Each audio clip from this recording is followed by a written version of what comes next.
Tema 2, operaciones con funciones. Bueno, como ya vimos en la sesión pasada, las funciones tienen ciertas características, ciertas propiedades, pero al igual que con los números, las funciones también podemos jugar con ellas. Con las funciones también podemos realizar las operaciones básicas. Pueden ser operaciones muy sencillas o pueden ser operaciones muy complicadas. Lo importante aquí mencionar es que cuando nosotros operamos con funciones, estamos expuestos a modificar ya sea el dominio, ya sea el rango o ya sean ambos. Ya sean ambas propiedades dentro de la nueva función que vamos a obtener después de haber realizado la operación correspondiente. Entonces hay que estar muy alerta para evitar a toda costa que la función se indefina o no se pueda resolver. Entonces, las operaciones básicas que vamos a ver aquí van a ser la suma, la resta, la multiplicación y la división de funciones y posteriormente vamos a calcular o vamos a ver qué tanto se modifica su dominio o su rango o inclusive ambos, ¿no? Entonces, el ejercicio número 1, vamos a comenzar con las funciones pues, más fáciles, las funciones polinómicas, y estas tienen la peculiaridad de que no se modifican tanto, no se alteran tanto con la suma o con la resta, pero se pueden ver ciertas alteraciones ya cuando empezamos a multiplicar o empezamos a dividir. Entonces, el primer ejemplo sería la suma de las funciones. Tenemos f de x es igual a 5x más 1 y g de x que tenemos 2x igual a 2x. Entonces la suma, la operación que vamos a hacer sería una nueva función s de x que es igual a la suma de las dos, ¿no? F de x más g de x. Entonces lo único que hacemos es agarramos las funciones originales, las sustituimos dentro de la operación, eliminamos paréntesis y por ser una suma los signos no cambian, entonces la nueva función nos queda s de x es igual a 7x más 1. Aplicamos los mismos pasos que aplicamos en la sesión anterior. Agarramos la función, checamos su dominio, vemos qué valores podemos agarrar del dominio, tabulamos, empezamos a colocar los puntos en la gráfica, graficamos de acuerdo al comportamiento y posteriormente calculamos el rango. Aquí por ser una ecuación lineal, por simple naturaleza o por simple definición, el dominio y el rango van a ser todos los números reales, ¿no? Tanto de menos infinito hasta más infinito, por ser una ecuación lineal. Entonces, de la misma manera hacemos con la resta y por ser funciones lineales, ambas me va a resultar otra función lineal. En este caso yo organicé los ejercicios para g de x. R de x es igual a g de x menos f de x, ¿no? Para que vieran qué pasa cuando teníamos una ecuación lineal con pendiente positiva, ahora tenemos una ecuación lineal con pendiente negativa, pero eso no afecta en nada, absolutamente nada para nuestro dominio o nuestro rango, ¿no? Entonces volvemos a aplicar lo mismo, tabulamos, graficamos, sí, calculamos dominio, graficamos, tabulamos, graficamos y obtenemos nuestro rango, que viene siendo exactamente igual. Entonces, pasamos con la multiplicación y aquí sí es cuando cambian un poco las cosas, ¿no? Entonces tenemos m de x, m de multiplicación, es igual a g de x por f de x. Bueno, entonces agarro mis funciones originales, las sustituyo dentro de la operación, aplico la propiedad distributiva para la multiplicación, o sea, este por este y este por este, y me queda el siguiente resultado, 10x cuadrada más 2x. Ok, perfecto. Entonces, por ser una ecuación cuadrática, yo sé que el comportamiento es una parábola. Abre para arriba o abre para abajo, bueno, me fijo en el coeficiente del término cuadrático, como es positivo, bueno, yo sé que la parábola va a abrir para arriba. Ah, perfecto, entonces agarro ciertos valores del dominio y por ser una ecuación cuadrática, o sea, por ser una ecuación, una función polinómica entera, yo sé que el dominio va a ser todos los números reales. Entonces, agarro cualquier número, positivos, negativos o el cero, empiezo a tabular, empiezo a colocar los puntos, empiezo a graficar, trazo la curva que abre hacia arriba y me fijo muy bien en el rango. Cuál va a ser el rango que está marcado, ¿no? En este caso, pues la función, el rango de la función es de menos 0.1 hasta el infinito, incluyendo al 0.1. ¿Ok? Perfecto. Entonces, continuamos. Y fíjense aquí que ya empieza a modificarse, ¿no? Aquí en este caso se modificó el rango nomás y el dominio siguió siendo todos los números reales, ¿no? Pero el rango ya se vio modificado. Entonces, ¿qué pasa cuando nosotros dividimos? Ah, bueno, generalmente cuando nosotros dividimos eh, funciones polinómicas, ya se vuelve una función polinómica dividida entre otra función polinómica, ¿no? Entonces ya es cuando hay que prestar más atención en donde la ecuación se puede llegar a indefinir. Entonces, bueno, perfecto. Sustituimos el numerador por el denominador. y tenemos una incógnita en el denominador. Eso quiere decir que en algún momento o puede en algún momento la ecuación llegar a indefinirse directamente con un cambio de variable, ¿no? Digo, con un cambio de valor, con una evaluación. Entonces nos checamos muy bien en el denominador para calcular el dominio. Ah, bueno, pues como es un término lineal, yo sé que eso siempre va a valer algo, exceptuando cuando yo evalúe en cero, ¿no? 2 por 0 me va a dar 0 y ahí es solamente cuando la ecuación se indefine. Entonces, al momento de tabular, pues ya no tengo que aplicar el cero porque sé que ahí directamente la función no me va a resultar. Pero bueno, entonces ya sé que puedo agarrar valores negativos, puedo agarrar valores positivos, empiezo a tabular, empiezo a graficar. Por el comportamiento de la recta, yo sé que nunca se va a tocar en 2.5 en en el eje de las Y, nunca se van a cortar. Entonces, bueno, paso a graficar y ya puedo calcular mi rango, ¿no? Entonces, como dije yo al principio, nunca nos va a dar 2.5, si ven con los números negativos se va acercando y con los números positivos se va también acercando al 2.5. Eso quiere decir que jamás va a tocar ese punto. Entonces, mi rango sería todos los números reales, exceptuando el punto que nunca toca, ¿no? Que es 2.5 exactamente. Entonces, esto es un ejemplo de cómo las funciones polinómicas pueden llegar a ser sencillas, pero sí van a tener alteraciones tanto en su dominio como en su rango, dependiendo de la operación que nosotros hagamos. Entonces, ahora vamos a ir con los ejercicios, el ejercicio 2, que son las mismas operaciones, suma, resta, multiplicación y división, pero ahora con funciones trigonométricas. Van a haber ciertas funciones que no necesitamos tabular por conocer la naturaleza o conocer el origen de las funciones, ¿no? En este caso, las funciones trigonométricas, bueno, nosotros sabemos que son funciones periódicas, entonces solamente necesitamos saber una fracción o una parte del comportamiento de la función para entenderla completamente, ¿no? Eso nos ayuda a nosotros a ser más veloces y no perder tanto tiempo ni tabulando ni graficando, porque sabemos que siempre va a ir igual, como si estuviéramos replicando su imagen, ¿no? Entonces, vamos a empezar con el ejemplo de la suma.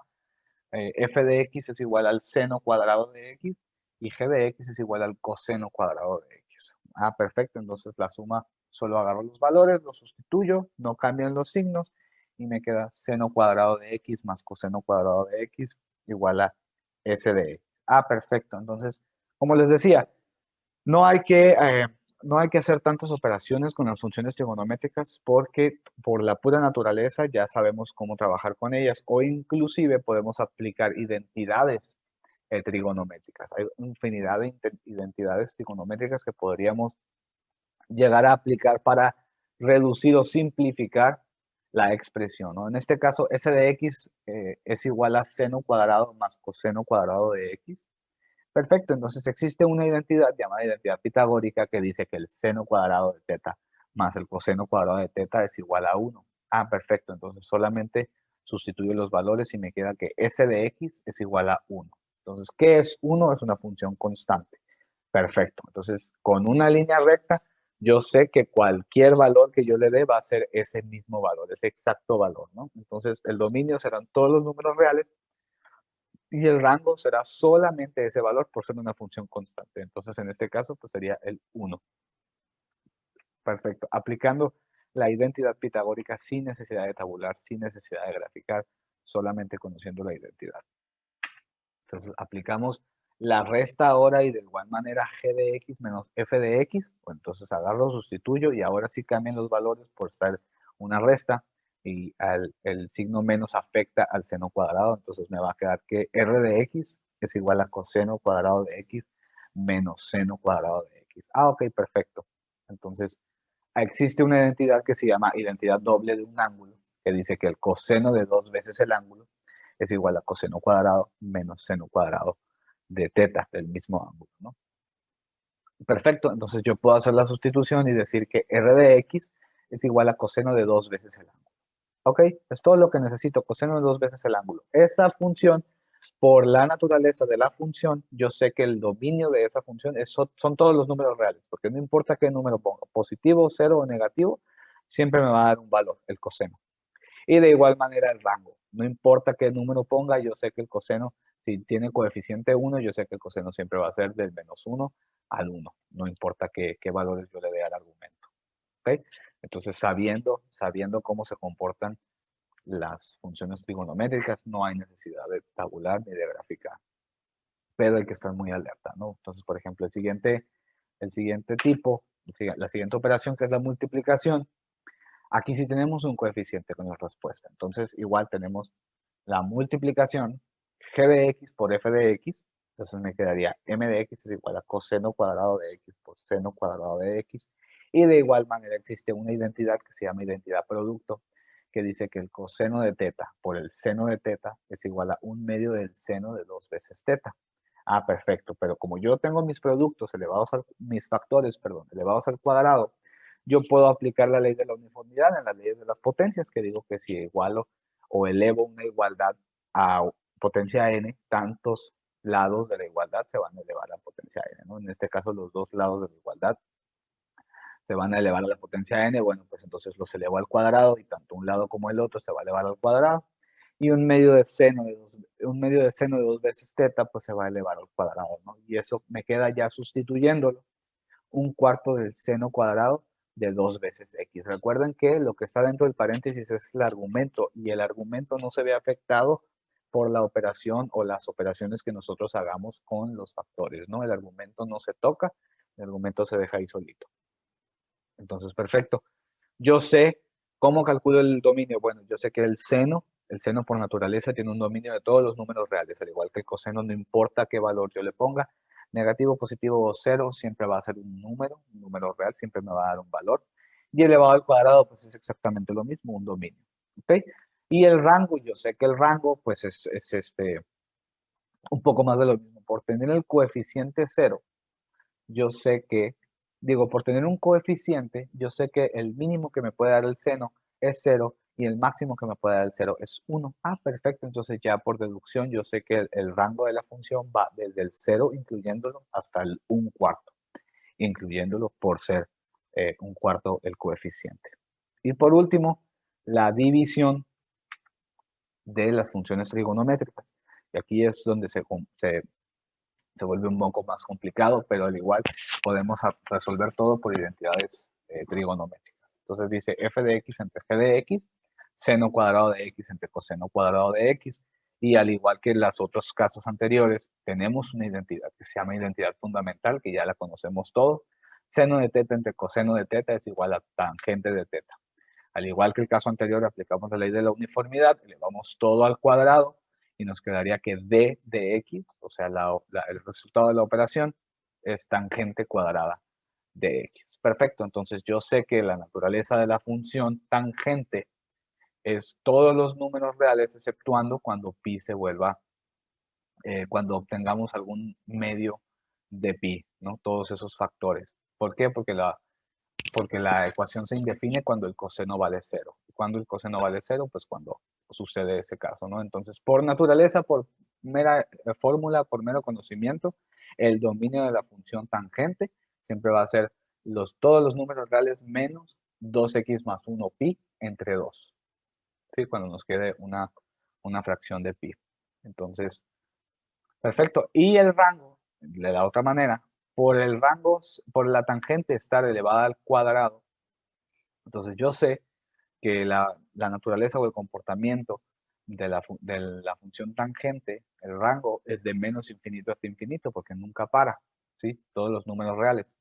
Pero ahora, por estar elevada al cuadrado, yo sé que solo van a dar números positivos. Ah, bueno, pues perfecto. Entonces, de 0, perdón, incluyéndolo, hasta infinito. ¿Ok? Puros números positivos por estar elevado al cuadrado. ¿Ok? Entonces, este fue un ejemplo de cómo nosotros podemos aplicar las operaciones con funciones, tanto en funciones polinómicas, que es manera mecánica hacer las operaciones, o funciones un poco más complicadas que requieren ya de conocimiento y mucha práctica de identidades y funciones trigonométricas. Te recuerdo que si tienes alguna duda, alguna pregunta, si notaste algún error, si encontraste alguna falla, nos lo puedes llegar a saber, nos lo puedes llegar a decir a través de tu plataforma correspondiente en tu grupo de Google Classroom, o me la puedes hacer llegar directamente a mí, a mi correo electrónico, a través de la dirección l1833-1092 @hermosillo.tecnm.mx. Entonces, nos vemos en el siguiente tema. Muchas gracias.